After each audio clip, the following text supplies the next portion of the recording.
Eleanor Hartwell clutched the empty cradle her husband had carved. 3 days of blood and broken dreams, still fresh in her mind as she made the decision to walk into the Montana Territory Mountains and never return. But when a desperate cry echoed through the wilderness peaks, she discovered something that would change everything she thought she knew about loss, love, and the unexpected ways life finds a way to heal even the deepest wounds. What had she found in those unforgiving mountains that made her choose to live instead of die?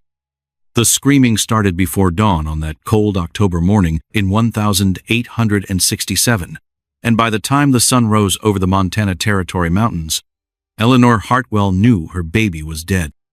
Blood soaked through the sheets Marcus had changed 3 times, staining the wooden floor of their small cabin, while the midwife packed her things with hands that shook from exhaustion and grief.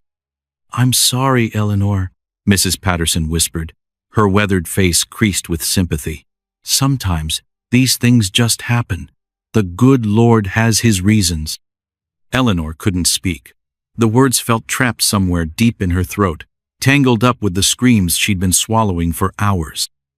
She stared at the empty cradle beside their bed, the one Marcus had carved from pine wood during the long winter nights when they'd believed their prayers were finally being answered. Marcus stood by the window, his broad shoulders hunched with defeat, his calloused hands, strong enough to split logs and gentle enough to braid her hair, hung useless at his sides. The silence between them felt heavier than the mountains that surrounded their settlement, pressing down until breathing became something she had to remember to do. "The baby was perfect," Mrs. Patterson continued, gathering her bloodied aprons. "Just too small to make it in this world. Born too early, probably from all the worry you've been carrying." Worry. Eleanor almost laughed at the simple word. For months, she'd watched other women in the settlement grow round with promise, while her own belly remained flat. She'd prayed until her knees were raw from kneeling on the cabin floor, had made bargains with God that now seemed foolish and desperate. When the bleeding finally started 3 weeks ago, she'd thought it meant her prayers were answered.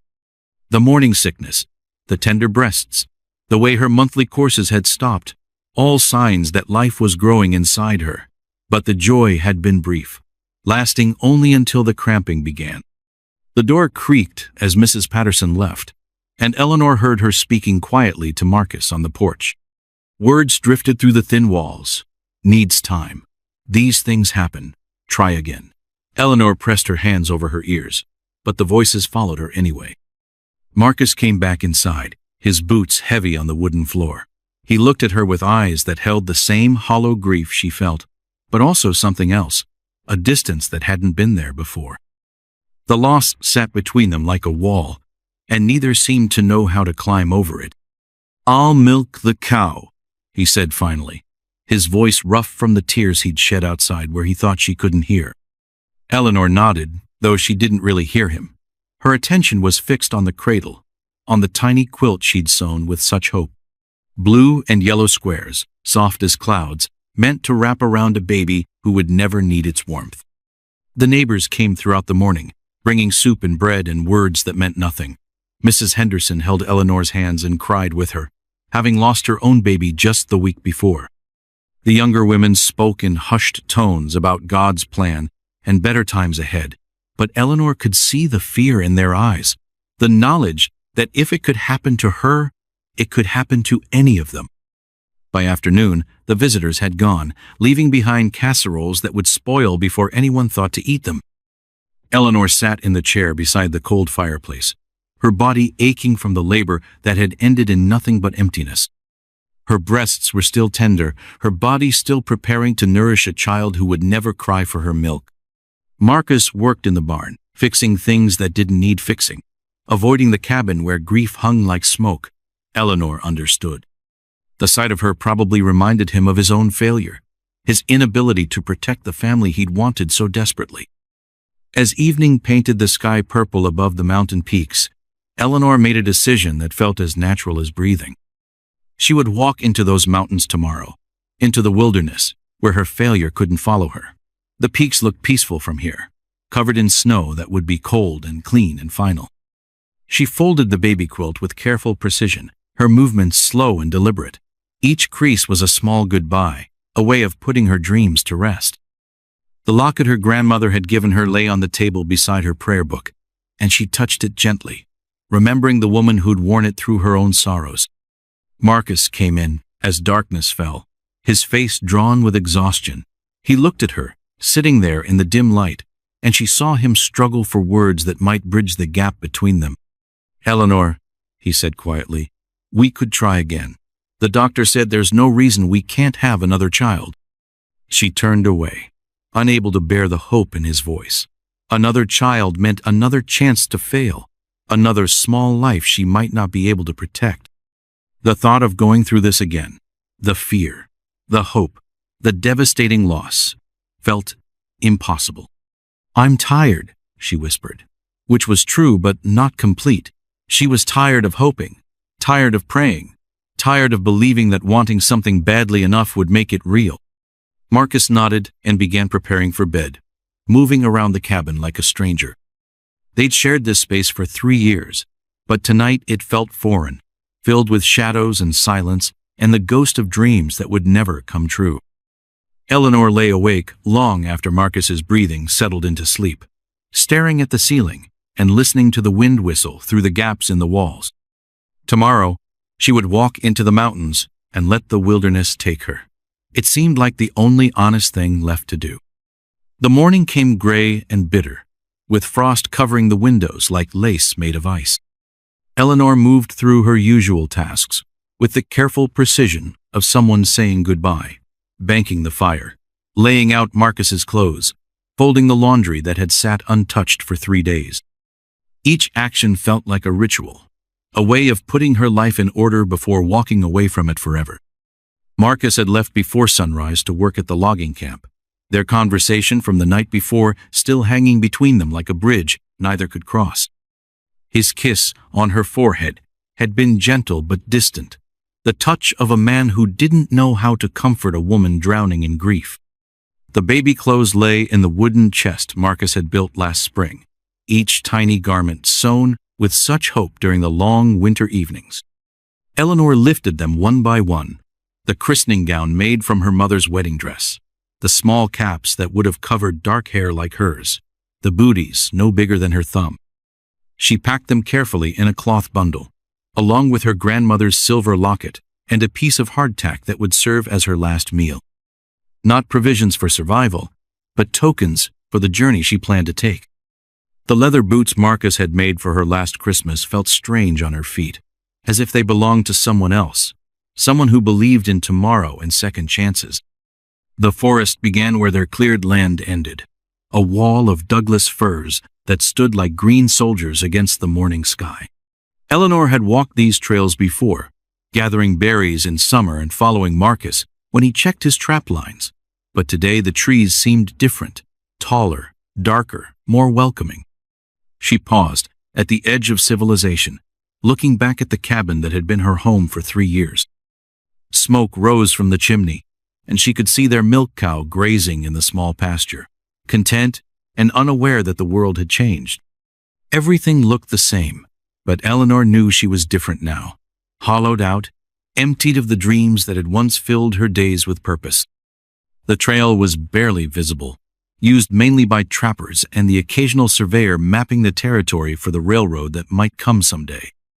It wound upward through stands of pine and aspen, following a creek that chattered over stones worn smooth by countless seasons of snowmelt and rain.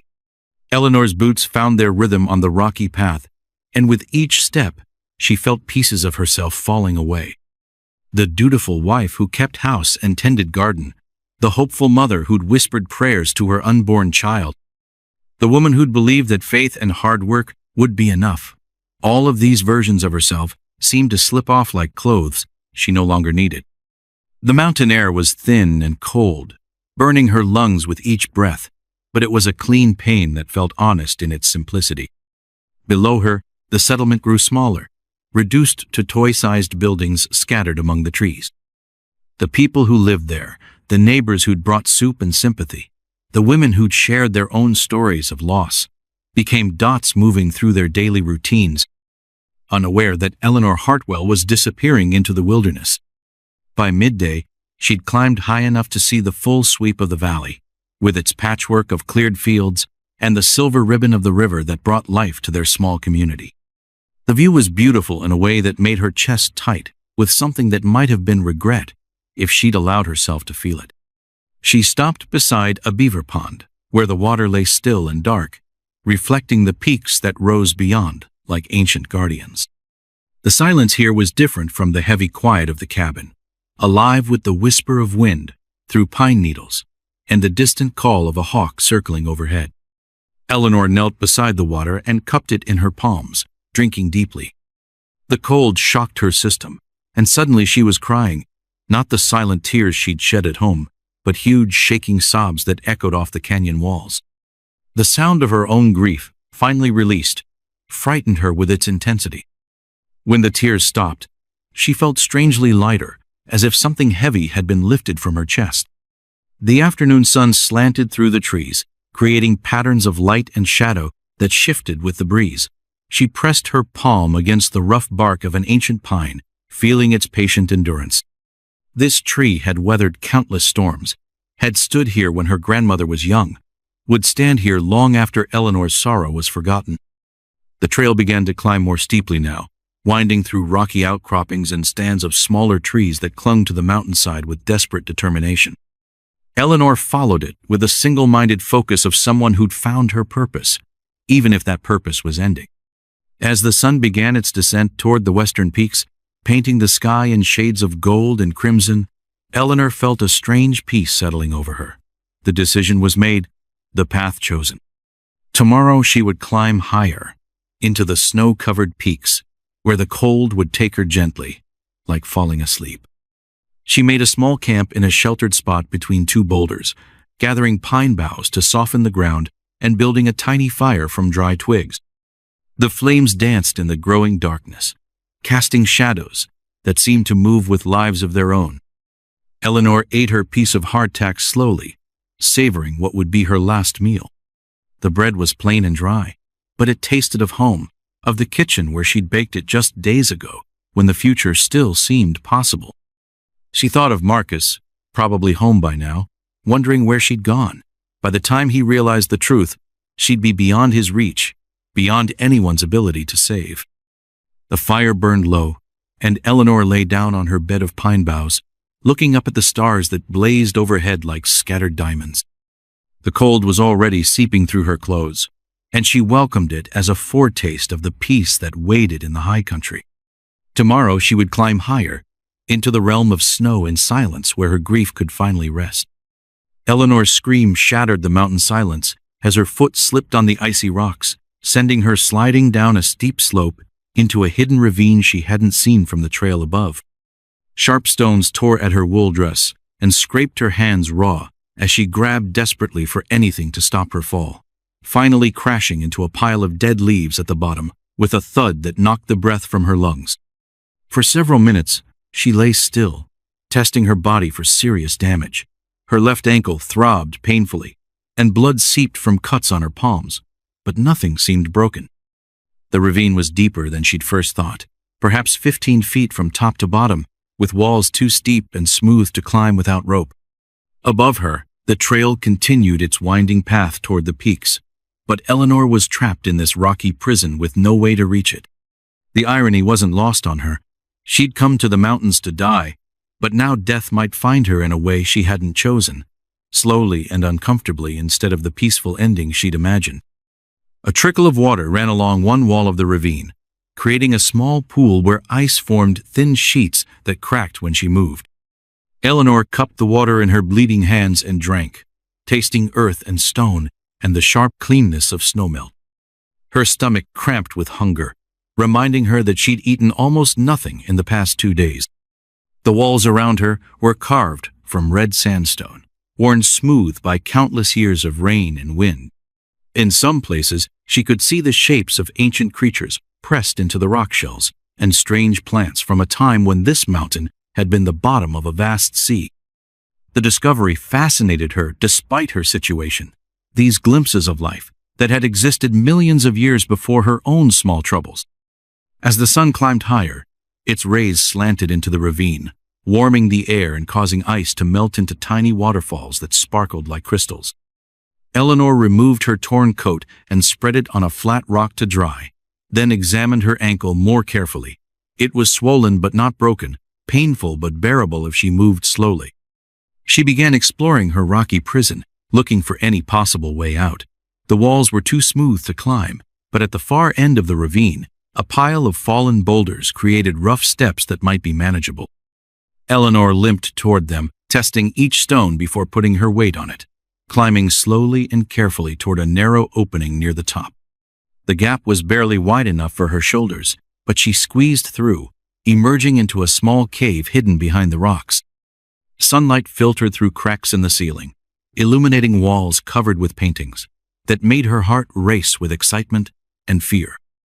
Animals danced across the stone in colors that had somehow survived countless seasons: buffalo and elk, bears and eagles, hunters with bows and women grinding grain.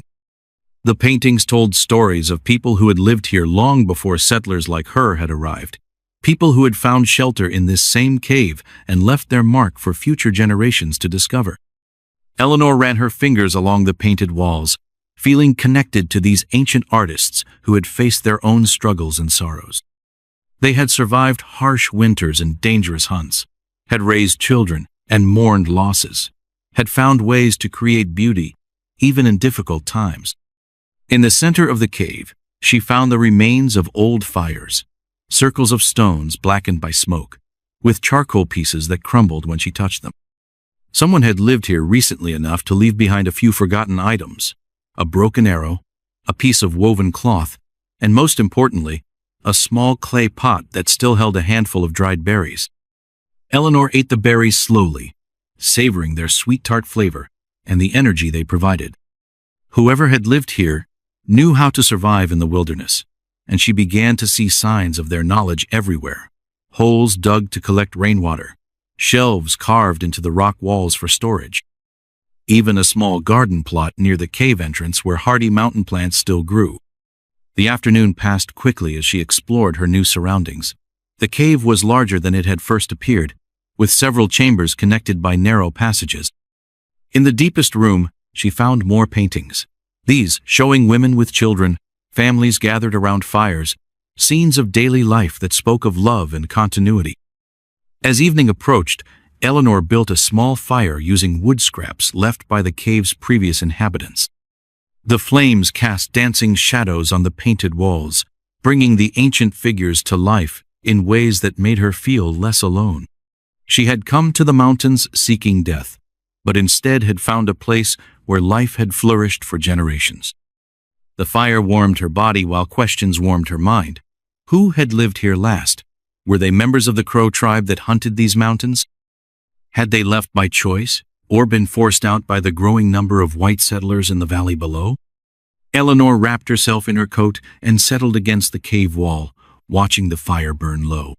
For the first time since losing her baby, she felt something other than grief: curiosity about the people who had called this place home, wonder at their artistry and skill, and a strange sense of belonging in this ancient shelter. Outside, wind howled through the mountain peaks, but inside the cave, Eleanor was warm and safe. She had fallen into this place by accident, but perhaps accidents were just another name for the unexpected paths life sometimes offered to those brave enough to follow them. Tomorrow she would continue her journey toward the high peaks, but tonight she would sleep surrounded by the painted dreams of people who had learned to find hope in the wilderness. The cry that woke Eleanor before dawn was unlike anything she'd ever heard, thin and desperate, echoing off the canyon walls like the call of a wounded animal. She sat up quickly, her heart hammering, as the sound came again, weaker this time but unmistakably real. It was coming from somewhere below the cave, down in the ravine where she'd fallen the day before. Eleanor grabbed her coat and limped to the cave entrance, peering down into the rocky depression that had become her prison and then her shelter. At first, she saw nothing unusual, just the familiar walls of red stone and the small pool where ice still rimmed the edges. Then movement caught her eye, a flash of color that didn't belong among the brown and gray rocks. There, wedged between two boulders near the water's edge, was a bundle wrapped in what looked like trade cloth, the bright red and blue fabric that traders sold to the Indians in exchange for furs and hides. The bundle was moving, and as Eleanor watched in amazement, a tiny fist emerged from the wrapping, followed by another weak cry. A baby. Someone had left a baby in the ravine. Eleanor's legs gave out, and she sank to her knees at the cave entrance, staring down at the impossible sight. Her mind raced through explanations. A mother fleeing from danger, a family separated by storm or attack, a desperate woman who thought this sheltered spot might offer protection her child needed. The baby's cries were growing weaker, and Eleanor knew she had to act quickly. She made her way carefully down the rocky slope, favoring her injured ankle, until she reached the bottom of the ravine. Up close, she could see that the bundle had been placed deliberately between the stones, positioned to be protected from wind, but visible to anyone who might look down from above. With shaking hands, Eleanor lifted the baby, feeling the solid weight of life in her arms. The infant was perhaps 2 months old, with dark hair and skin that spoke of mixed heritage, Indian and white, she guessed from the child's features. The baby wore a simple dress made from soft deerskin, and wrapped around her was a small blanket woven in patterns Eleanor had seen in trading posts. The moment Eleanor held her close, the baby's crying stopped. Dark eyes looked up at her with an expression that seemed almost knowing, as if this small person understood that help had finally arrived. Eleanor felt her heart clench with an emotion she couldn't name, part grief for her own lost child, part fierce protectiveness for this abandoned one. "Where did you come from, little one?" she whispered, her voice rusty from disuse. "Where is your mother?" Eleanor began searching the area for clues, keeping the baby close to her chest for warmth. Near the spot where she'd found the child, she discovered signs of recent habitation, the cold ashes of a small fire, a few scattered belongings, and something that made her breath catch in her throat. A pair of moccasins, woman-sized, sat beside the pool as if their owner had simply stepped out of them and walked away.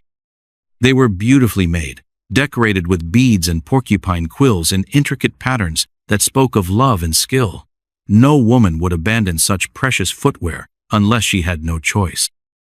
Eleanor's eyes followed a faint trail of disturbed rocks and broken twigs that led away from the ravine toward a narrow passage she hadn't noticed before.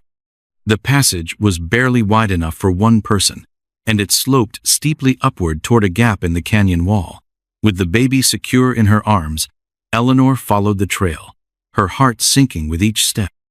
The passage opened onto a ledge high above the valley floor, and there Eleanor found what she'd been dreading. At the bottom of a sheer cliff, barely visible among the rocks and scrub brush, lay the broken body of a young Indian woman. Even from this distance, Eleanor could see the trade cloth dress and long black hair that marked her as the baby's mother. Eleanor sank to her knees on the ledge, clutching the infant close while tears streamed down her face. The woman had climbed up here in darkness, perhaps confused or desperate, and had fallen to her death while trying to find safety for her child. The baby in Eleanor's arms was now completely alone in the world, with no family to claim her and no one to care whether she lived or died. Except for Eleanor herself.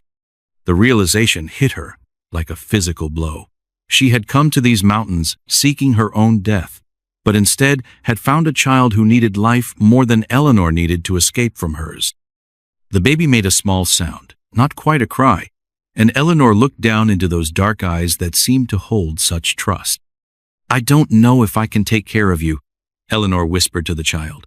"I don't know if I'm strong enough."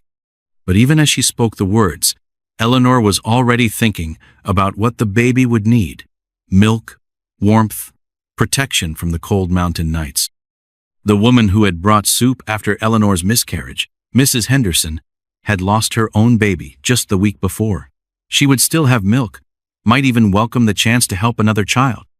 Eleanor thought about the painted walls of the cave, about the ancient people who had raised families in this harsh but beautiful place.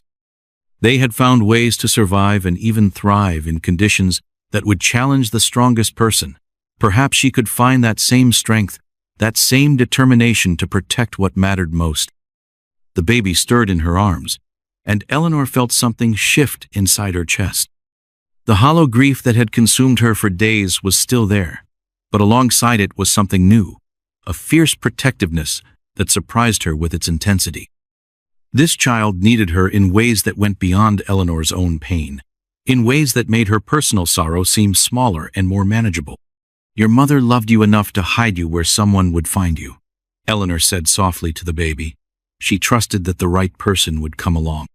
The afternoon sun was beginning its descent toward the western peaks, and Eleanor knew they needed to get back to civilization before nightfall. The baby was cold and hungry, and time was running out for both of them. Holding the infant securely, Eleanor began the difficult journey back to the cave, then down into the ravine, then up the treacherous slope to the trail above. Each step was a choice to keep going, to find a way forward instead of giving up.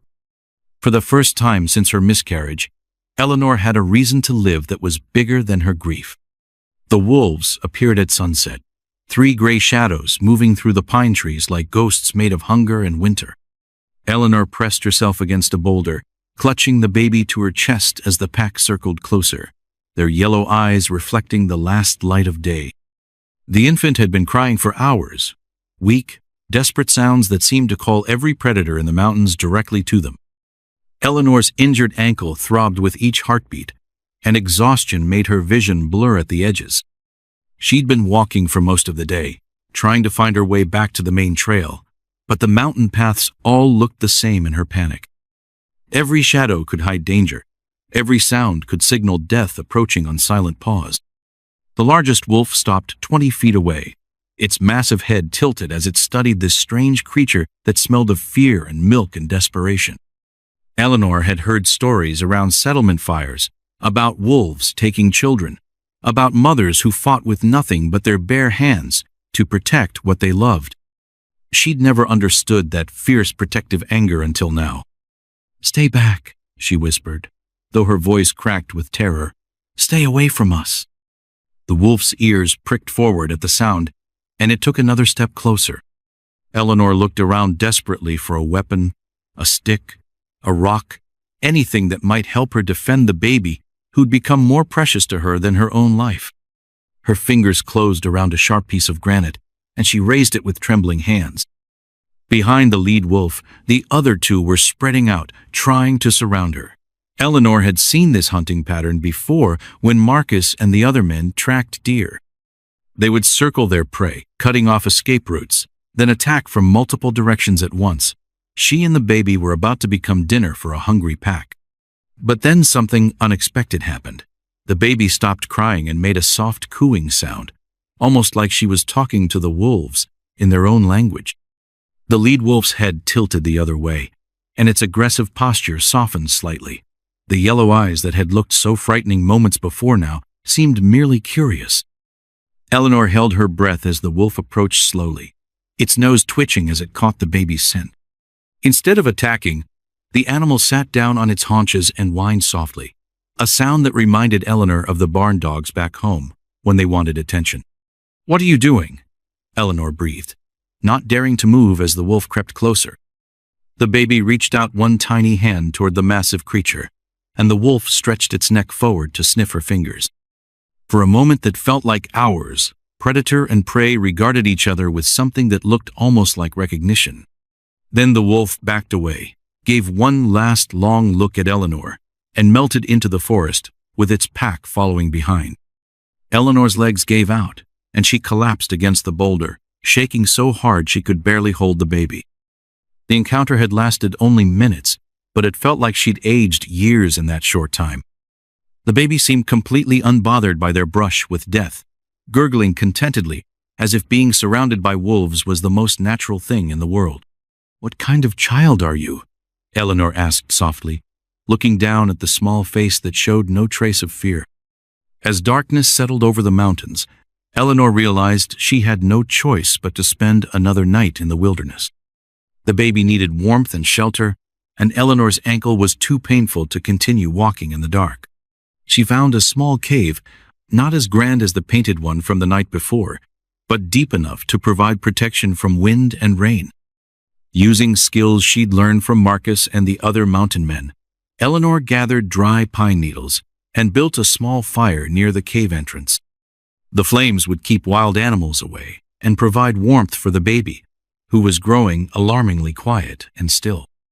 Eleanor knew that newborns could die quickly from cold and hunger, and this little one had already endured more hardship than most adults. She wrapped the baby in her own coat and held her close to the fire, singing the lullabies her mother had taught her years ago. The songs seemed to comfort the child, whose breathing grew more regular as warmth seeped into her tiny body. Eleanor found herself making promises she wasn't sure she could keep, that she would get them both to safety, that she would find someone to help, that this baby would grow up loved and protected. The fire burned low as Eleanor dozed fitfully, one arm around the baby and the other holding a sharp stick in case the wolves returned. Every sound made her jerk awake: the hoot of an owl, the crack of settling wood, the distant call of a coyote. But the night passed without further danger, and dawn brought the sound she'd been praying for since the wolves appeared. Voices, human voices, calling out in languages she recognized: English, and what sounded like the crow words she'd heard at trading posts. A search party was somewhere nearby, and Eleanor felt hope flicker in her chest like the first time in days. She gathered the baby and limped toward the sounds, following them down a steep slope that led to a broader trail. The voices grew louder, more urgent, and Eleanor could make out individual words now: Mary and baby and where are you? Someone was looking for this child, someone who loved her enough to brave the dangerous mountain trails, to search through the night in wolf country. Eleanor's heart clenched as she realized what this meant. She would have to give up the baby who'd become her reason for living, would have to return to her empty cabin and her broken dreams. But as the voices grew closer, Eleanor knew she had no choice. This baby belonged with her real family, with people who'd been searching desperately for her return. Eleanor had saved the child's life, but saving her wasn't the same as keeping her. She called out through the morning mist, her voice echoing off the canyon walls. Here! We're here! I found her! The search party appeared through the trees like figures from a dream. 3 men moving fast despite the rough terrain, their faces painted with exhaustion and desperate hope. When they saw Eleanor holding the baby, one of them cried out in a voice that cracked with relief and joy. The baby was going home, but Eleanor's journey was far from over. Put the baby down and step away slowly, the youngest searcher commanded, his rifle pointed directly at Eleanor's heart while his hands shook with exhaustion and something that looked like rage. Put her down now, or I'll shoot you where you stand. Eleanor's blood turned to ice water as she realized how this must look. A white woman alone in the mountains, holding an Indian baby, claiming to have found her. In a territory where tensions between settlers and native tribes grew more dangerous each day, her story would sound like a lie designed to cover up something much darker. Please, Eleanor said, raising one hand while keeping the other wrapped protectively around the baby. I'm not who you think I am. I found her in a ravine, crying and alone. Her mother is dead.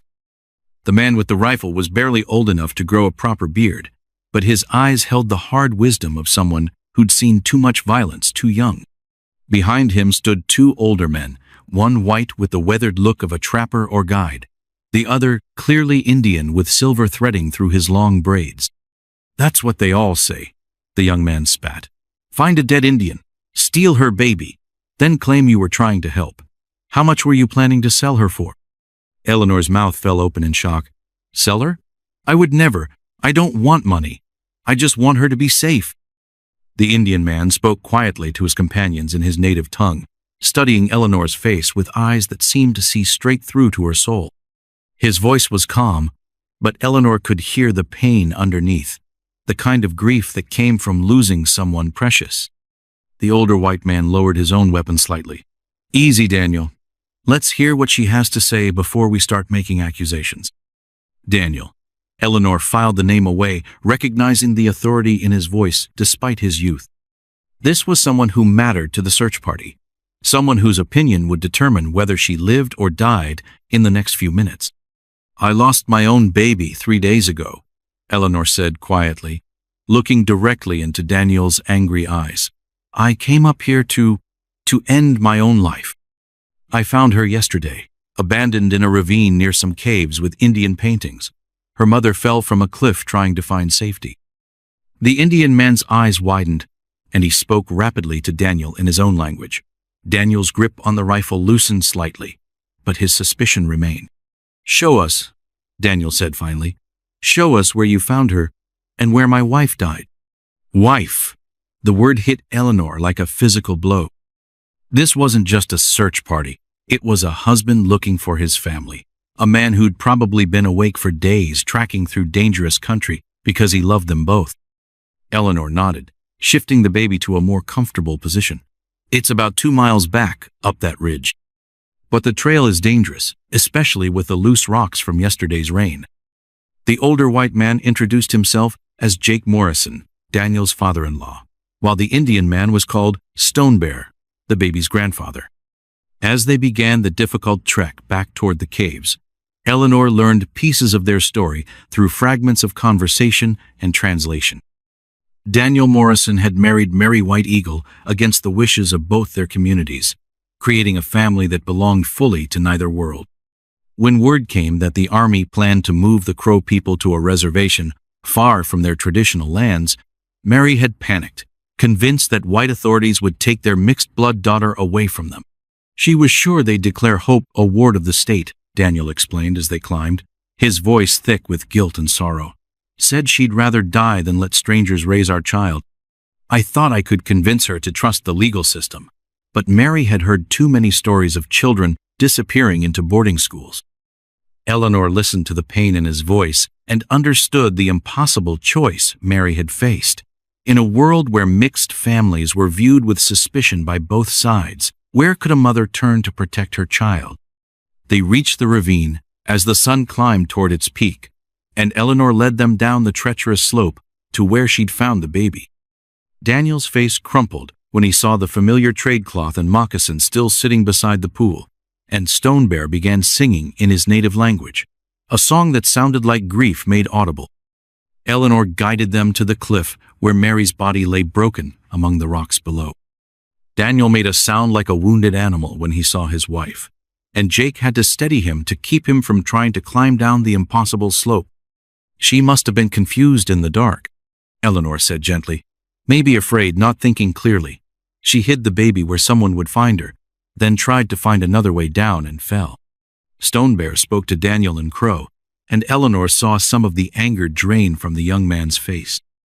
Whatever the grandfather had said seemed to bring comfort, or at least acceptance of what couldn't be changed.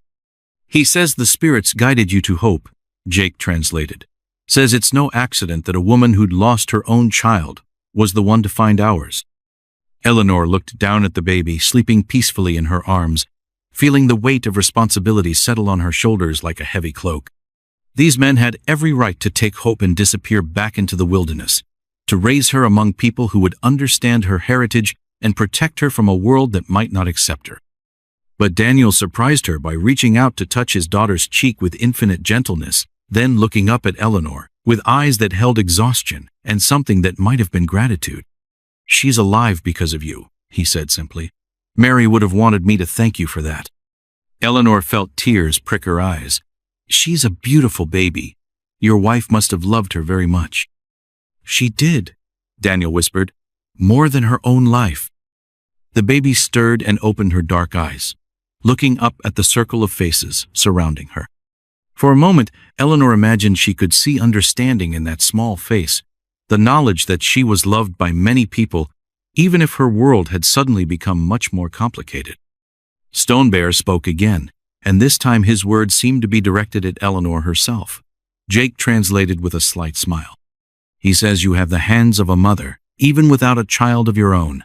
He wants to know if you would consider helping us raise Hope, at least until she's old enough to choose her own path." Eleanor's heart stopped beating for several seconds. "What do you mean?" Daniel cleared his throat, looking uncomfortable but determined. "We can't take her back to the reservation. It's not safe there, and the authorities would definitely try to take her. But if a respectable white family in the settlement adopted her, if they raised her as their own, but let us visit." The proposal hung in the air between them like a bridge waiting to be crossed. Eleanor understood the magnitude of what they were suggesting. Not just taking in an orphan child, but becoming part of a complicated family that spanned two cultures, two worlds that were often at war with each other. "I'd have to talk to my husband," Eleanor said finally. "This would affect his life too." "Of course," Daniel nodded. "But would you consider it? Would you at least think about giving Hope a chance at a life where she could be safe and loved?" Eleanor looked down at the baby who'd already changed her so completely, who'd given her a reason to live when she'd thought all reasons were gone. The child's dark eyes seemed to hold a question, as if she too was waiting for Eleanor's answer. "Yes," Eleanor whispered. "I'll think about it." But in her heart, she already knew what her answer would be. "Eleanor Hartwell, you've lost your mind completely," Marcus said, his voice rising to a shout that echoed through their small cabin as he stared at the baby sleeping peacefully in the wooden cradle he'd carved months ago. "3 days ago you disappeared into the mountains, and now you come back with some stranger's child, talking nonsense about adoption and mixed families and God knows what else." Eleanor stood by the window, watching Daniel and Jake wait nervously by the fence post where she'd asked them to stay while she spoke to her husband. The conversation wasn't going as she'd hoped, and she could see the doubt creeping into Daniel's posture as Marcus's angry voice carried through the thin walls. "She needed help," Eleanor said quietly, turning back to face the man she'd married 3 years ago. "Her mother was dead, Marcus. Would you have had me leave her there to die? You could have brought her to the authorities in town." Marcus shot back, running his hands through his hair in frustration. "Let the territorial government figure out what to do with her. That's what normal people would do." Eleanor felt her own temper flare. Normal people don't find abandoned babies in mountain caves. Normal people don't get the chance to save a life when they were planning to throw their own away. Marcus stopped pacing and stared at her. "Is that what you were doing up there? Trying to kill yourself?" The question hung in the air between them like smoke from a dying fire. Eleanor had been dreading this moment, when she'd have to explain not just where she'd been, but why she'd left in the first place. The grief they'd shared over losing their own baby had built a wall between them, and she wasn't sure they could tear it down with words. "Yes," she said simply. "I went up there to die. I couldn't see any point in living anymore." Marcus sank into his chair as if his legs had given out, his face pale with shock. "Eleanor, why didn't you tell me? Why didn't you let me help?" "Because you were hurting too," Eleanor replied, moving closer to the cradle where Hope slept peacefully despite the raised voices around her. "Because I didn't think there was any help for the kind of pain I was feeling." She knelt beside the baby, gently touching the soft dark hair that reminded her so much of Mary White Eagle's desperate love. "But finding her changed something inside me, Marcus. Taking care of her gave me a reason to keep breathing when I thought I was done with breathing forever." Marcus looked down at the child, and Eleanor saw his expression soften slightly. Hope was beautiful in the way all babies were beautiful, with perfect tiny fingers and eyelashes that cast shadows on her cheeks. But Eleanor could also see Marcus noticing the features that marked her as different: the darker skin, the shape of her eyes, the black hair that would never curl like a white child's. "People will talk," Marcus said finally. "You know they will. A mixed blood child in our settlement. It won't be easy." Eleanor had been thinking about this during the long walk home, watching Daniel struggle with the same concerns. "Let them talk. We've faced gossip before." "This is different," Marcus insisted. "This isn't about us anymore. It's about her, and what kind of life she'll have growing up, where people see her as an outsider." Through the window, Eleanor could see Daniel shifting restlessly, probably wondering what was taking so long. She knew he was prepared to take Hope and disappear into the wilderness if this arrangement didn't work out, and the thought of losing the baby now felt almost as devastating as losing her own child had been. "Her father wants to be part of her life," Eleanor said, trying a different approach. "He's not abandoning her. He's trying to find a way to keep her safe while still being her parent. That takes courage." Marcus followed her gaze to the window, studying Daniel's young face. "He looks like he's barely old enough to shave, let alone raise a child." "He's old enough to love her," Eleanor replied, "and old enough to make hard choices to protect her. That's what parents do." The baby stirred in her sleep, making small sounds that went straight to Eleanor's heart. She'd only known Hope for 2 days, but already the thought of life without her seemed impossible.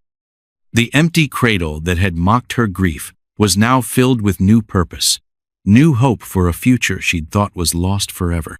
"What about our own children?" Marcus asked quietly. "What happens when God blesses us with babies of our own?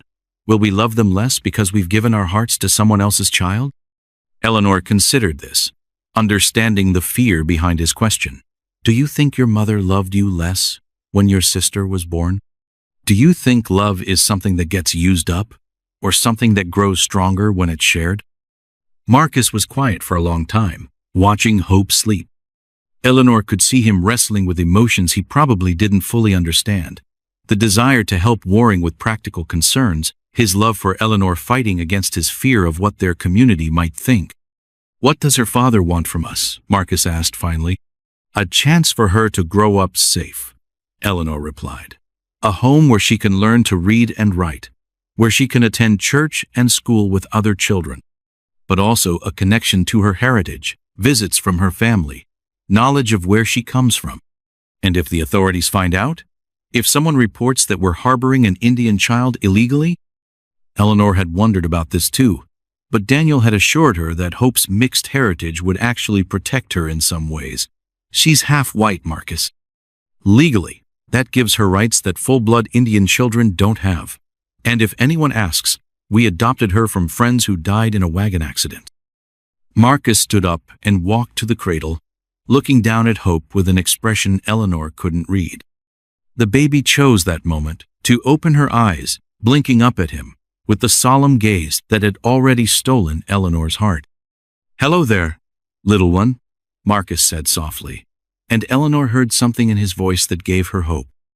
Hope gurgled and reached up with one tiny hand, and Marcus couldn't resist letting her grasp his finger. Eleanor watched her husband's face transform as he felt the baby's grip, saw the exact moment when protective love replaced uncertainty. "She's strong," Marcus said with surprise. "She's a fighter," Eleanor agreed. "She survived 2 nights alone in the mountains, and a fall that killed her mother. This little girl doesn't give up easily." Marcus looked up at Eleanor, and she saw her own recognition reflected in his eyes, the knowledge that they were being offered something precious, something that could heal the wounds their own loss had created. "All right," Marcus said finally. "We'll try it. But we do this properly. Legal papers, church blessing, everything above board. If we're going to be her parents, we're going to do it right." Eleanor felt tears of relief streaming down her face as she moved to embrace her husband. Through the window, she caught Daniel's eye and nodded, seeing his shoulders relax for the first time since they'd met. Hope made a contented sound from her cradle, as if she knew that her future had just been decided by love rather than fear. Mrs. Henderson's face went through a dozen different expressions when she opened her door to find Eleanor standing on her porch with a baby in her arms. Surprise, confusion, concern, and finally something that looked almost like hunger as she stared at the infant Eleanor held so carefully. "Eleanor, dear," Mrs. Henderson said, wiping flour-covered hands on her apron. "Whose child is that? She's beautiful, but I don't recognize her from the settlement." Eleanor had rehearsed this conversation during the walk from her cabin, but now that the moment had arrived, the words felt clumsy in her mouth. "Her name is Hope. Her parents died in a wagon accident on the mountain pass, and Marcus and I were thinking about taking her in." Mrs. Henderson's eyes widened with understanding and something else, a deep maternal longing that Eleanor recognized because she'd felt it herself. "Oh, you poor dear things. Come in, out of the cold. Let me look at her properly." The older woman's cabin was warm and filled with the smells of fresh bread and herb tea. Eleanor settled into the rocking chair by the fire while Mrs. Henderson bustled around, preparing a pot of coffee and stealing glances at the baby every few seconds. "How old is she?" Mrs. Henderson asked, finally sitting down across from Eleanor. "About 2 months, we think, but she's been through a terrible time. No proper food, exposed to cold and weather. She needs—" Eleanor paused, gathering her courage. "She needs milk, Mrs. Henderson. Real milk, from a mother who can nurse her. Mrs. Henderson's hands stilled on her coffee cup, and Eleanor saw understanding dawn in her eyes. The older woman had lost her own baby just the week before Eleanor's miscarriage, and everyone in the settlement knew she'd been struggling with grief and the physical discomfort of milk that had nowhere to go. "You're asking me to feed her," Mrs. Henderson said quietly. "I'm asking you to help save her life," Eleanor replied. "The doctor says babies her age can't survive on cow's milk alone, especially when they're already weak. She needs what only a nursing mother can provide." Mrs. Henderson stood up and moved to the window, looking out at the mountains where snow was beginning to dust the higher peaks. "People will talk, you know. They'll say it's not natural, feeding another woman's child. They'll say I'm trying to replace my own baby with someone else's." Eleanor heard the pain in the older woman's voice and chose her next words carefully. "Or they'll say you're doing what any good Christian woman would do, helping a child in need. They'll say you're using the gift God gave you to save a life instead of letting it go to waste." Hope stirred in Eleanor's arms and made a small, hungry sound that seemed to go straight to Mrs. Henderson's heart. The older woman turned back from the window with tears in her eyes. "May I hold her?" Mrs. Henderson asked. Eleanor stood and carefully transferred the baby to Mrs. Henderson's waiting arms. The moment Hope settled against the older woman's chest, something magical happened. Mrs. Henderson's face lit up with joy and purpose, and Hope seemed to relax completely, as if she recognized the comfort that was being offered. "Oh my," Mrs. Henderson breathed, looking down at the baby with wonder. "She's so perfect. Look at those tiny fingers, those beautiful dark eyes. She's like a little doll come to life." Eleanor watched Mrs. Henderson rock Hope gently, humming an old lullaby under her breath. The sight filled her with gratitude and something else, the knowledge that this arrangement would help heal Mrs.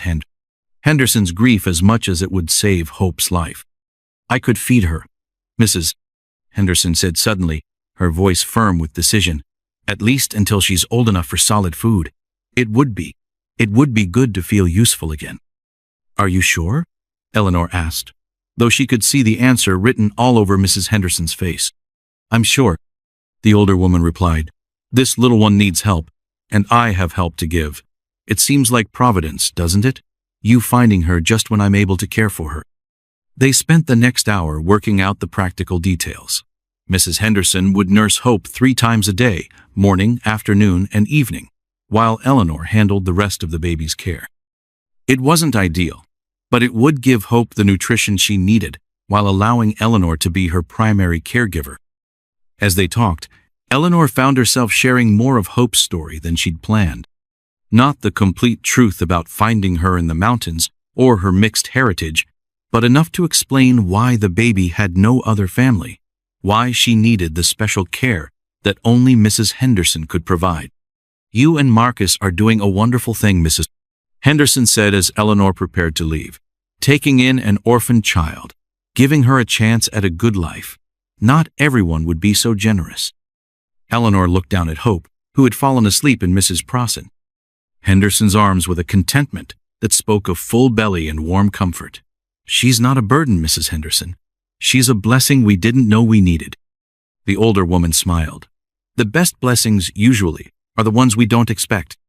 As Eleanor walked home through the gathering dusk, she felt something she hadn't experienced in weeks: hope for the future. Not just for Hope herself, but for the family they were creating through love and necessity, and the kind of providence that sometimes brought exactly the right people together at exactly the right time. Behind her, Mrs. Henderson stood in her doorway holding the baby, both of them silhouetted against the warm light spilling from the cabin. Ahead of her, Eleanor could see smoke rising from her own chimney, where Marcus was probably preparing dinner and wondering how their conversation had gone.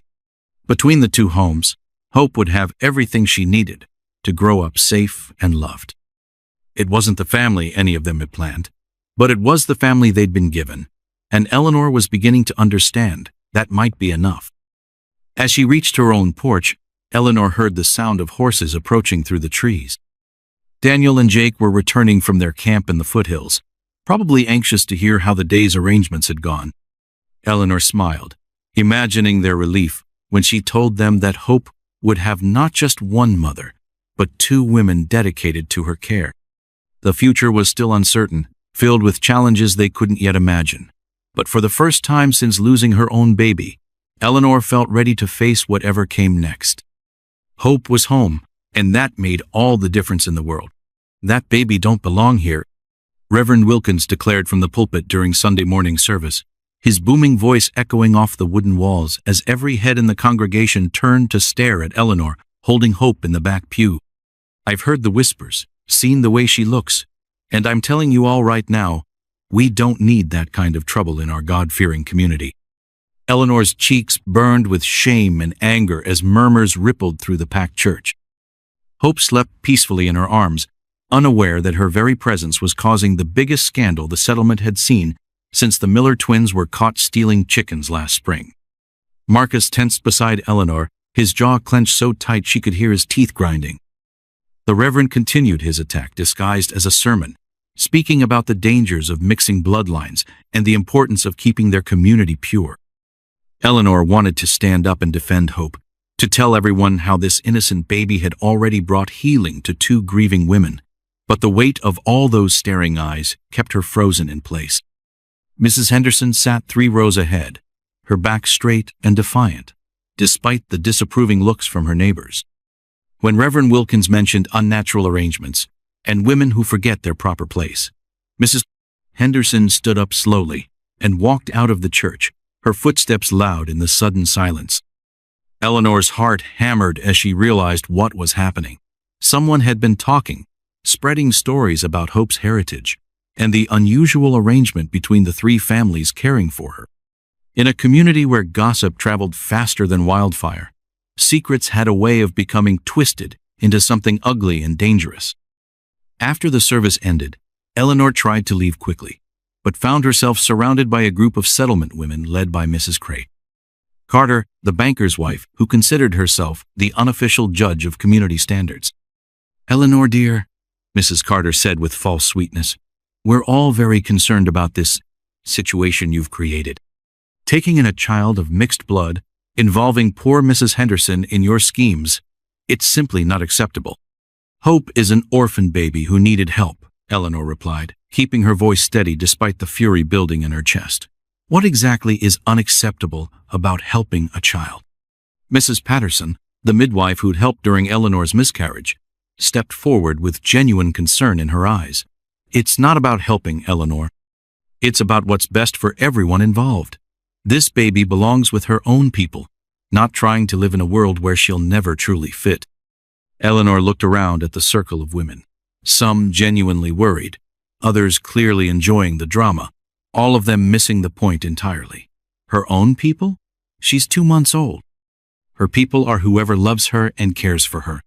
"Her people are Indians," Mrs. Carter said bluntly, "and Indians belong on reservations, not in our parlors and churches. What happens when she grows up and wants to marry a white boy? What happens when other Indians come looking for her?" The questions hit Eleanor like physical blows, because they were the same fears that kept her awake at night. She tried not to think about the challenges Hope would face as she grew older, the way people would always see her as different, the impossible position of being caught between 2 worlds. But looking down at Hope's peaceful face, Eleanor felt her resolve strengthen.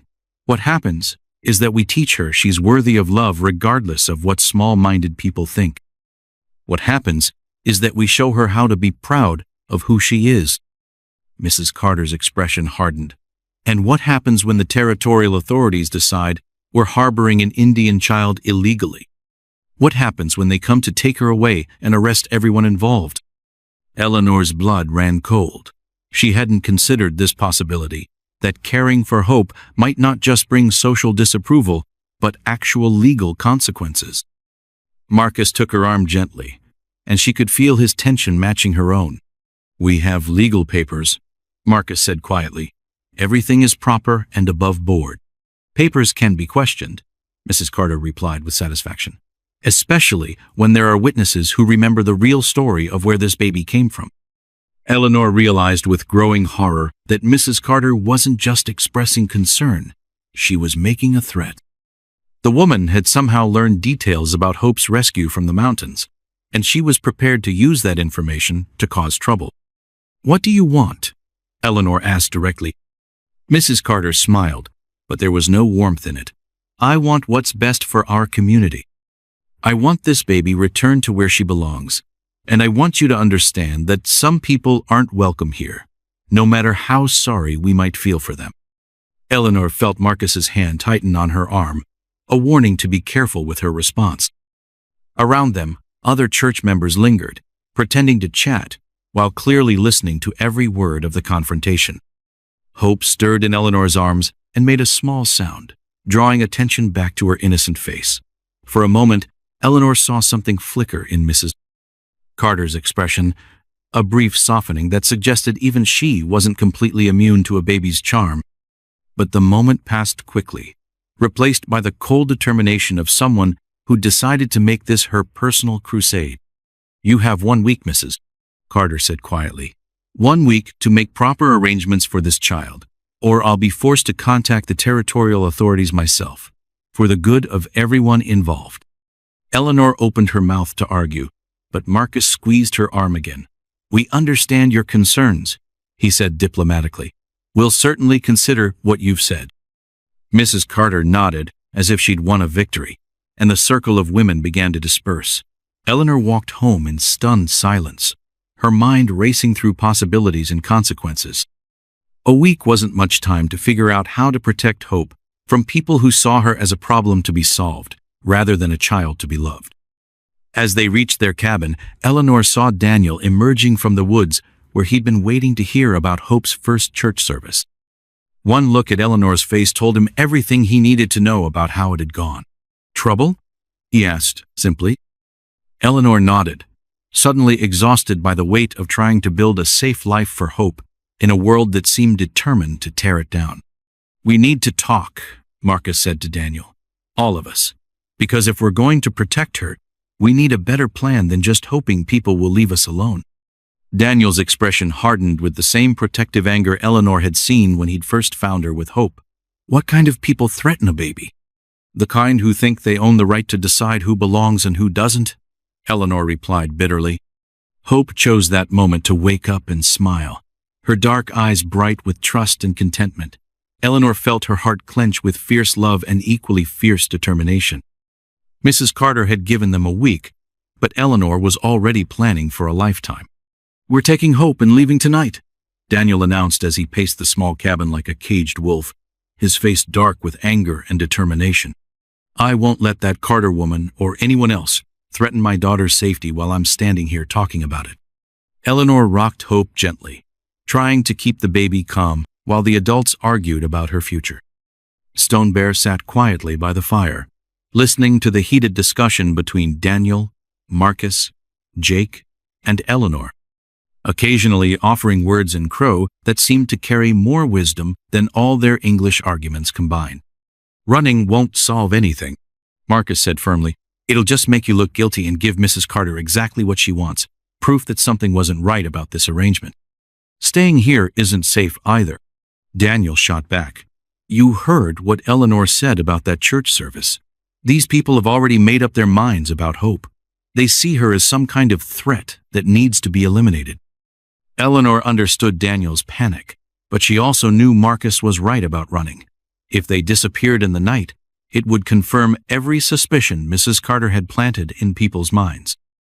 The story would spread that the mixed-blood baby had been stolen after all, and that Eleanor and Marcus had been part of some criminal conspiracy.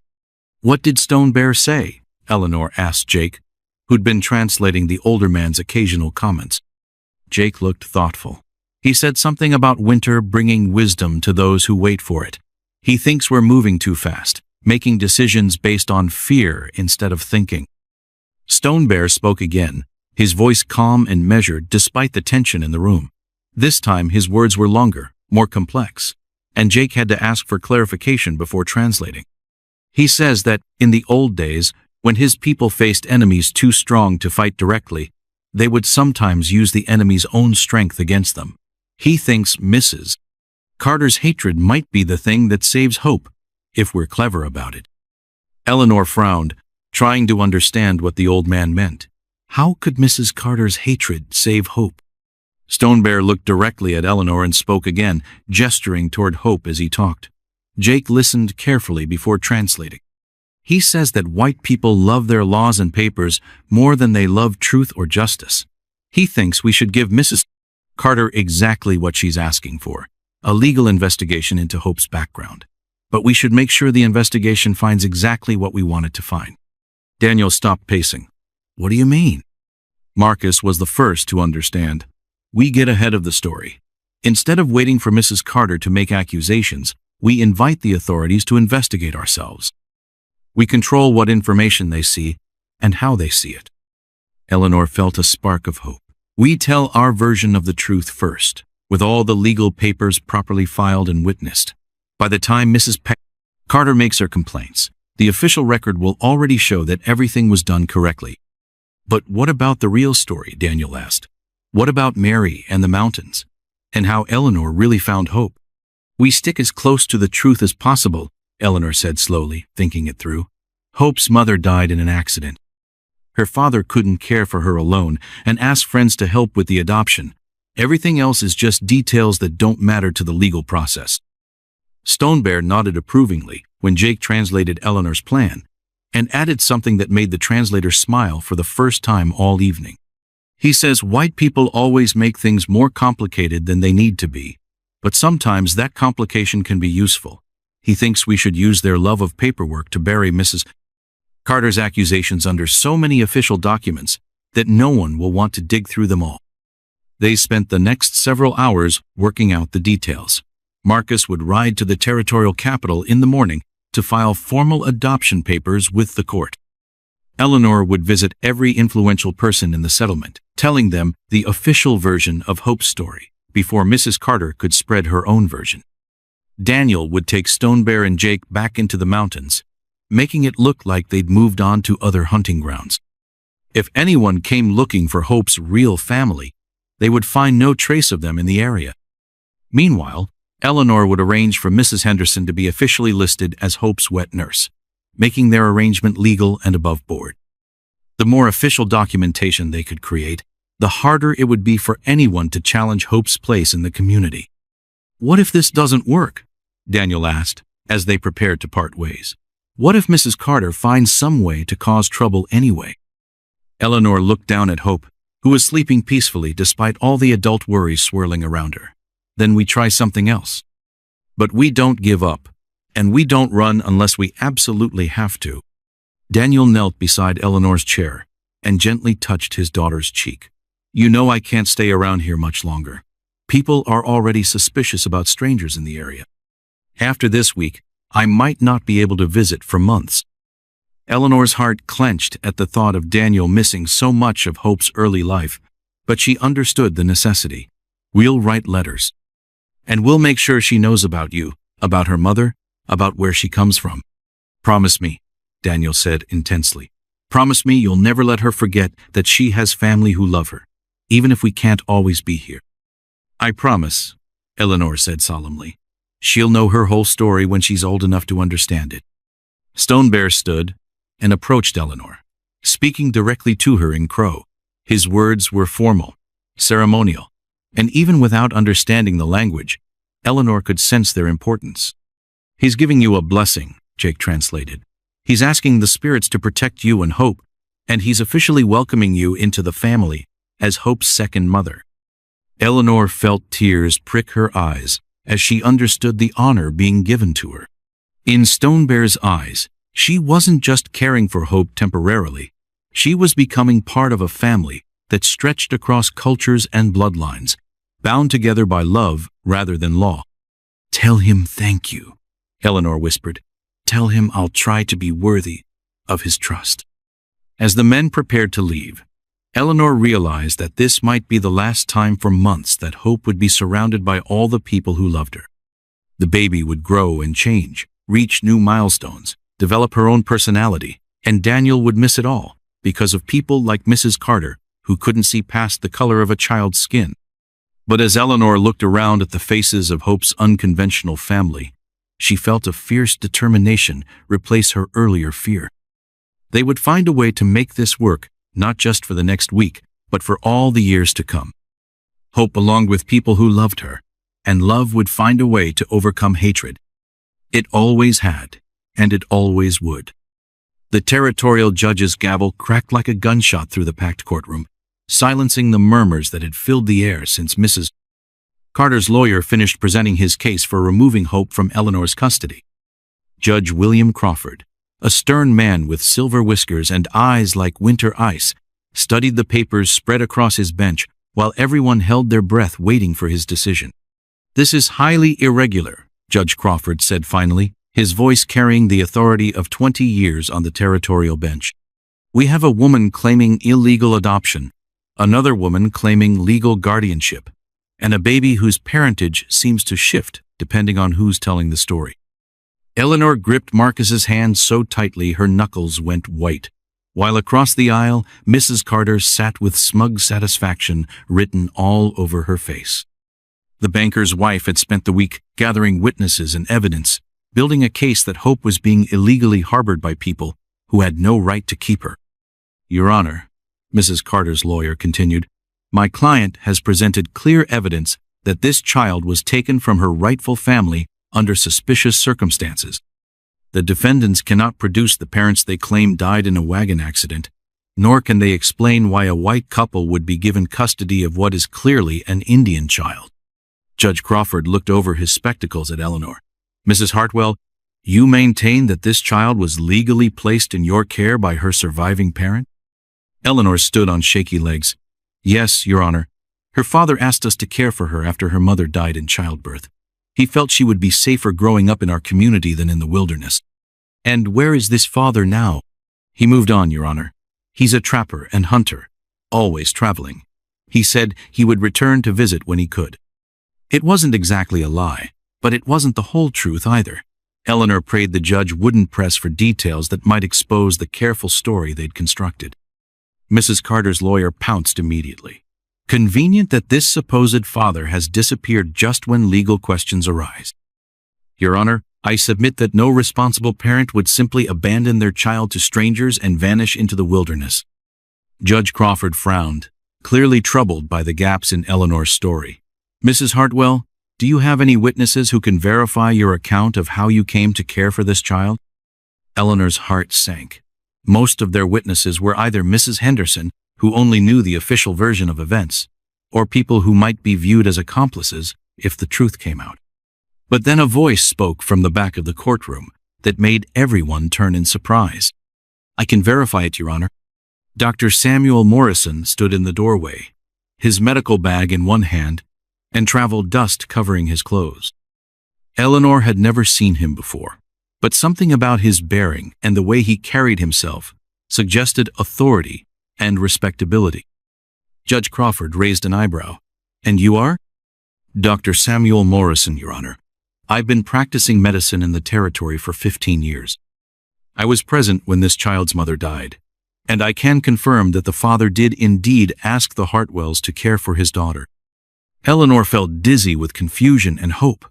She had no idea who this man was or why he was helping them, but his confident testimony was exactly what they needed to counter Mrs. Carter's accusations. Mrs. Carter's lawyer wasn't giving up easily. "Dr. Morrison, can you produce medical records of this woman's death? Can you provide the names and locations of other witnesses?" Dr. Morrison's expression remained calm. "The woman died in a remote cabin during a difficult winter. I was the only medical professional present, and frontier record-keeping isn't always as complete as we might wish. But I can testify under oath that everything Mrs. Hartwell has told you is accurate." Judge Crawford studied the doctor carefully. "You're willing to swear that this adoption was legal and proper?" "I am, Your Honor. The father was grieving and desperate, unable to care for an infant, while living the hard life of a mountain man. The Hartwells offered to help, and he gratefully accepted. There was nothing suspicious or illegal about the arrangement." Eleanor watched Mrs. Carter's face fall as her carefully constructed case began to crumble. Without proof that Hope had been stolen or illegally obtained, her complaints became nothing more than gossip and prejudice.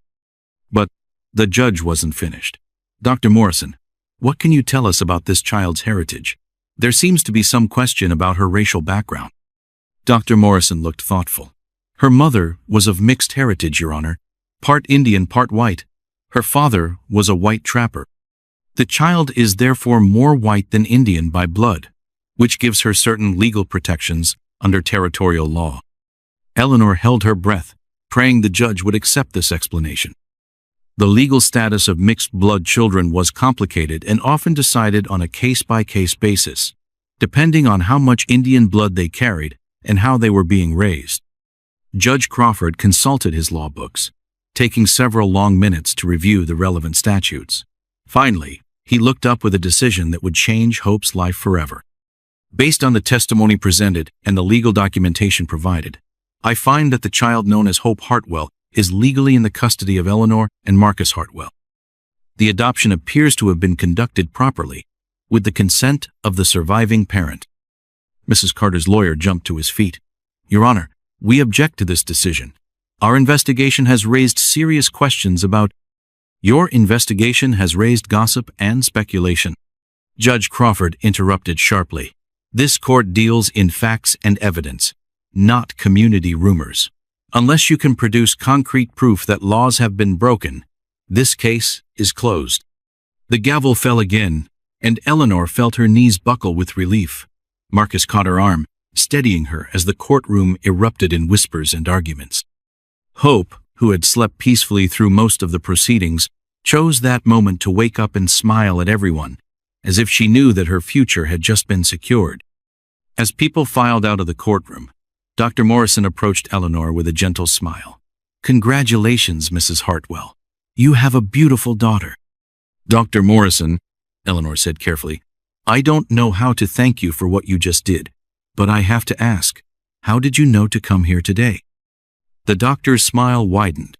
Let's just say that word travels fast in the territory, and some of us believe that children belong with people who love them, regardless of what color their skin might be. Eleanor realized, with sudden understanding, that Dr. Morrison must be related to Daniel somehow, probably the brother he'd mentioned who lived in Oregon. Someone had sent word about Hope's situation, and family had come to help in the most unexpected way. Will we see you again? Eleanor asked. I'll be in the area for a few days, Dr. Morrison replied. Perhaps I'll stop by to check on Hope's health, make sure she's thriving in her new home. As Eleanor walked out of the courthouse with Hope in her arms and Marcus at her side, she felt something she hadn't experienced since finding the baby in the mountains, complete and total peace. The legal battle was over, Hope's place in their family was secure, and the people who tried to tear them apart had been defeated by the very system they'd tried to use against her. Mrs. Carter stood on the courthouse steps, her face twisted with bitter disappointment, but Eleanor no longer felt afraid of her. Hope was legally, officially, permanently Eleanor's daughter now, and no amount of gossip or prejudice could change that. The future stretched ahead of them, bright with possibility and hope. 6 months later, Hope took her first steps across the cabin floor on a warm spring morning, toddling from Eleanor's outstretched arms into Marcus's waiting embrace, while Mrs. Plapins Henderson clapped her hands in delight from her chair by the window. The baby who'd been found dying in a mountain cave had grown into a healthy, happy child whose laughter filled the small cabin with joy that Eleanor had never imagined possible. Look at her go. Marcus marveled as Hope pushed herself up and took another wobbly step, her dark eyes bright with determination and mischief. She's going to be walking all over creation before we know it. Eleanor watched her daughter with a heart so full it felt like it might burst. Hope had grown plump and strong under the loving care of 2 devoted mothers, and her personality was emerging more clearly each day, curious, fearless, quick to smile, and stubborn as a mountain goat when she wanted something. The sound of horses approaching made Eleanor look up from her mending, and she smiled when she recognized the familiar figures riding into their yard. Daniel had kept his promise to visit when he could, and seeing him dismount and hurry toward the cabin always reminded Eleanor of how much love this little girl had in her life. Is that my girl I hear making all that noise? Daniel called out as he knocked on the door, and Hope immediately began babbling excitedly, recognizing his voice even after months of separation. Eleanor opened the door to find Daniel travel-worn but grinning. with Jake close behind carrying supplies and gifts. These visits had become precious to everyone involved. Chances for Daniel to spend time with his daughter, for Eleanor to hear news from the outside world, and for Hope to maintain her connection to the family that had given her life. "She's walking now," Eleanor announced proudly, stepping aside so Daniel could see Hope tottering across the room toward him. Daniel's face lit up with pure joy as he knelt down and opened his arms. "Come here, little bird. Show your papa what you can do." Hope launched herself into Daniel's embrace with complete trust, babbling what sounded almost like words while she patted his face with her small hands. Eleanor felt the familiar bittersweet tug of watching their reunion, happiness that they could be together, sadness that these moments were so rare. "She's grown so much," Daniel said softly, holding Hope close while she explored the beaded necklace he wore. "And look how healthy she is. You've done such a good job taking care of her." "We all have," Eleanor replied, including Mrs. Henderson in her glance. The older woman had become as devoted to Hope as any grandmother, and their unusual family arrangement had worked better than anyone had dared hope. Jake produced a carved wooden horse from his pack, painted in bright colors that immediately caught Hope's attention. "From Stone Bear," he explained. "He's been working on it all winter." Eleanor took the toy and admired the intricate craftsmanship. Stone Bear had carved animals for Hope before, each one more beautiful than the last, and she treasured them as connections to the grandfather Hope might not see for years. "How is he?" Eleanor asked. "Is he well?"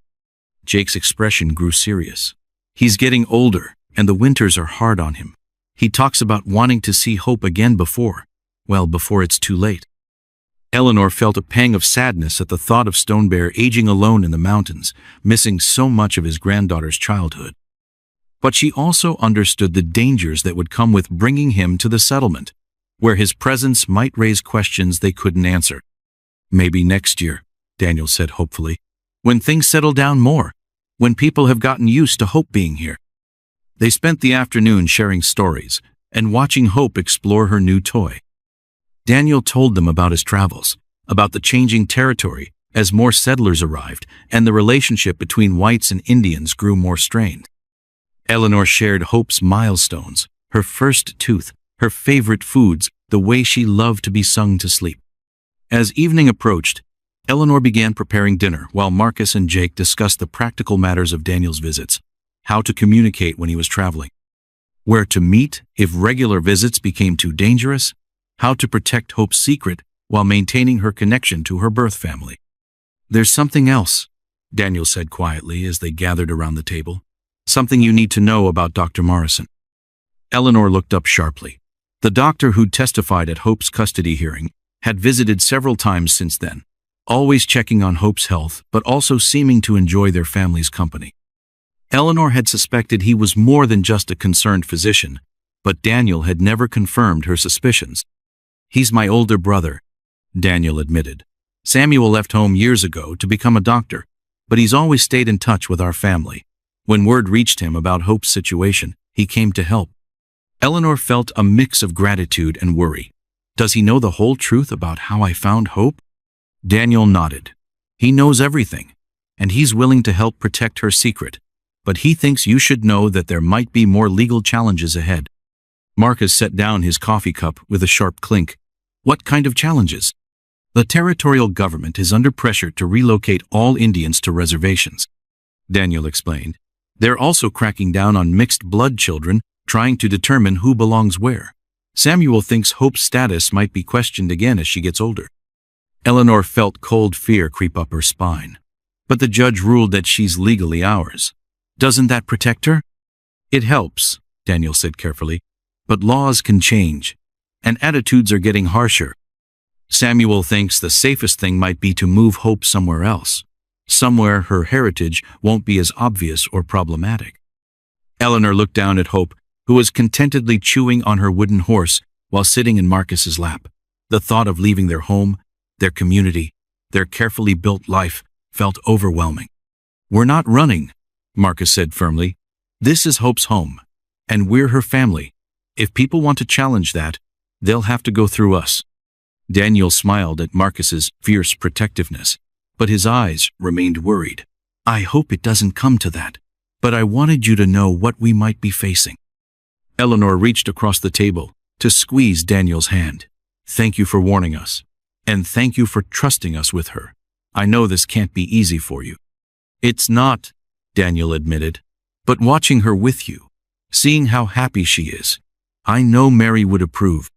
Hope has everything here that we wanted to give her: safety, love, a chance at a good life."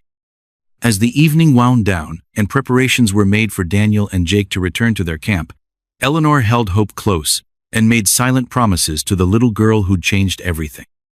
Whatever challenges lay ahead, whatever prejudice or legal battles they might face, Hope would always have a family willing to fight for her.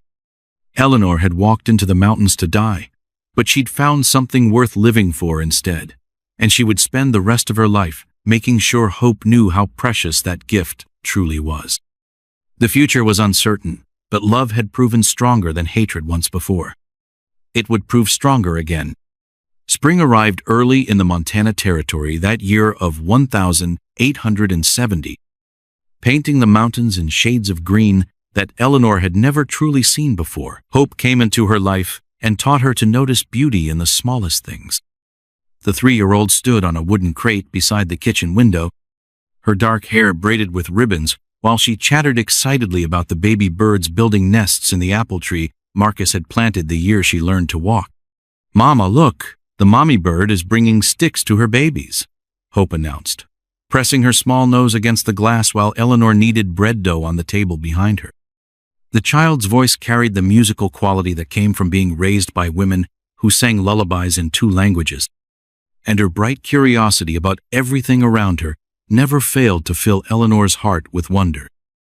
Eleanor wiped flour from her hands and joined Hope at the window, marveling as always at how much the little girl had grown and changed. Gone was the tiny, fragile infant she'd found in that mountain cave, replaced by a sturdy child whose laughter echoed through their cabin and whose questions could exhaust even the most patient adult by bedtime. "She's making a home for them," Eleanor explained, wrapping her arms around Hope from behind. "Just like we made a home for you." Hope leaned back against Eleanor's chest with complete trust, still watching the birds with fascination. "Will the baby birds stay with their mama forever?" Eleanor smiled at the question that seemed to come up more often lately, as Hope became increasingly aware that families came in different shapes and sizes. "They'll stay until they're big enough to fly on their own. Then they'll build their own nests and have their own babies. But they'll still visit sometimes?" "Of course they will. Family always finds ways to stay connected, even when they can't be together all the time." The sound of approaching horses made them both look toward the road, and Eleanor's heart lifted when she recognized the familiar figures riding toward their cabin. Daniel's visits had become more regular as Hope grew older and the political situation in the territory stabilized, and she knew how much these reunions meant to both father and daughter. "Papa!" Hope shrieked with delight, scrambling down from her crate and running toward the door before Eleanor could catch her. Eleanor followed more slowly, watching Hope launch herself into Daniel's arms with the fearless enthusiasm she showed for everything in life.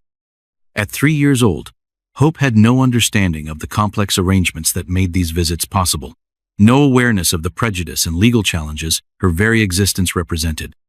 To her, Daniel was simply another beloved adult in her extended family, as natural and necessary as Eleanor, Marcus, Mrs. Henderson, or Dr. Morrison. "There's my little bird," Daniel said, spinning Hope around until she squealed with laughter. "Have you been good for your mama?"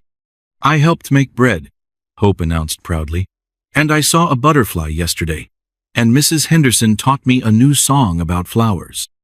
Eleanor watched Daniel's face light up as Hope chattered about her recent adventures, and she felt the familiar mixture of joy and sadness that came with these visits. Daniel was missing so much of Hope's daily life: her first attempts at letters, her endless questions about everything from why grass was green to where babies came from, her fierce independence when she decided she was old enough to dress herself. But he was here now, and Hope's happiness was so complete and uncomplicated that it reminded Eleanor of what really mattered: Love didn't have to fit into conventional patterns to be real and powerful. Family could be created through choice and commitment, just as surely as through blood and birth. Marcus emerged from the barn where he'd been working, and Hope immediately demanded that he watch her show Daniel the new trick she'd learned, standing on one foot while counting to 10. The three adults indulged her performance with appropriate amazement, and Eleanor marveled at how normal this all felt, how right. Later, after Hope had been fed and played with, and finally convinced to nap, the adults gathered around the kitchen table to discuss more serious matters. Daniel brought news from the outside world, updates on territorial politics, reports from Stonebear, who was aging but still determined to live long enough to teach Hope about her Crow heritage, and information about other mixed families struggling with similar challenges. Things are getting easier in some ways, Daniel reported. More mixed marriages, more children like Hope growing up in white communities. But there's still plenty of resistance from people who think blood should determine destiny. Eleanor thought about Mrs. Carter, who had moved away from the settlement the previous year after her husband's business failed. The woman's departure had removed the most vocal opposition to Hope's presence, but Eleanor knew that prejudice hadn't disappeared. It had just become more subtle, more carefully hidden. Hope doesn't see it yet, Eleanor said softly. She doesn't understand why some people might think she's different or wrong. I dread the day when she does.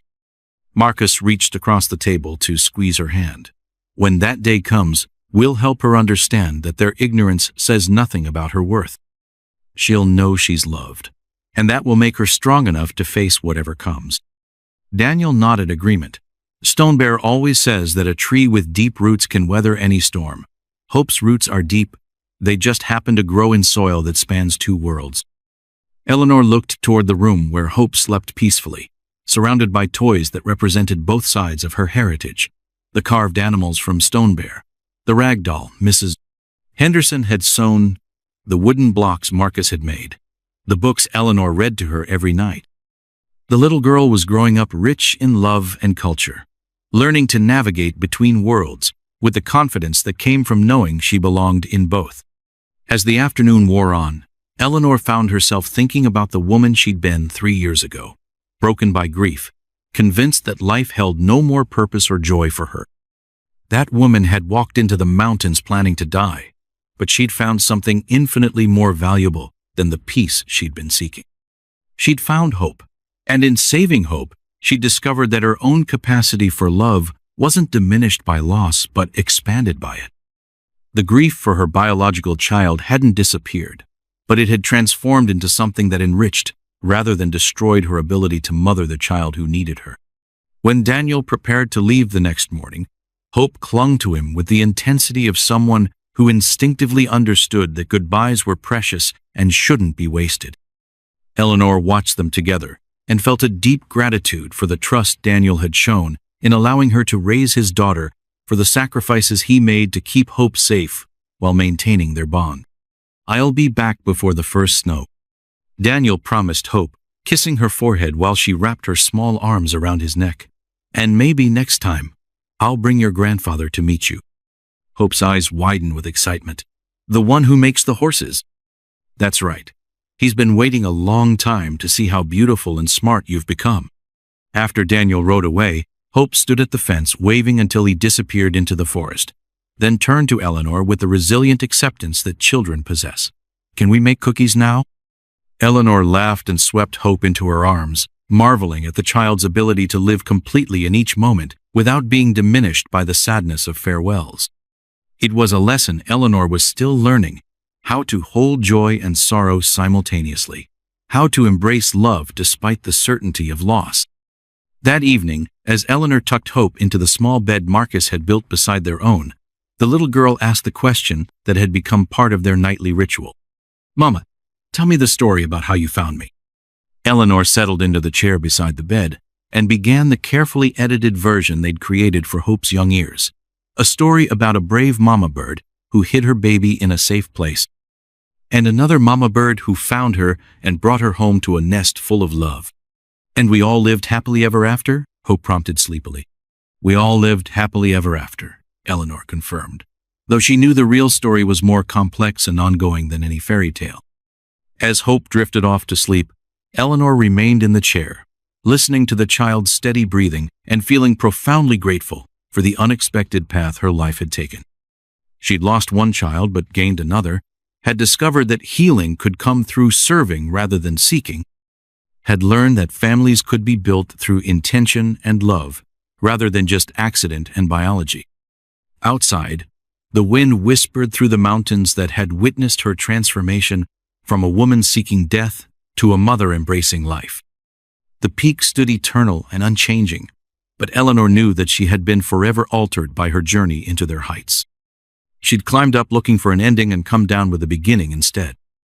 Sometimes, the greatest gifts came disguised as the deepest losses, and sometimes the family you needed was waiting for you in the most unexpected places. Hope stirred and smiled in her sleep, and Eleanor felt her heart expand with love that had room for past grief and present joy, for the child she'd lost and the child she'd found, for all the messy, complicated, beautiful ways that love insisted on growing in even the most broken soil. The future stretched ahead of them, uncertain but no longer frightening. Whatever challenges awaited, they would face them together.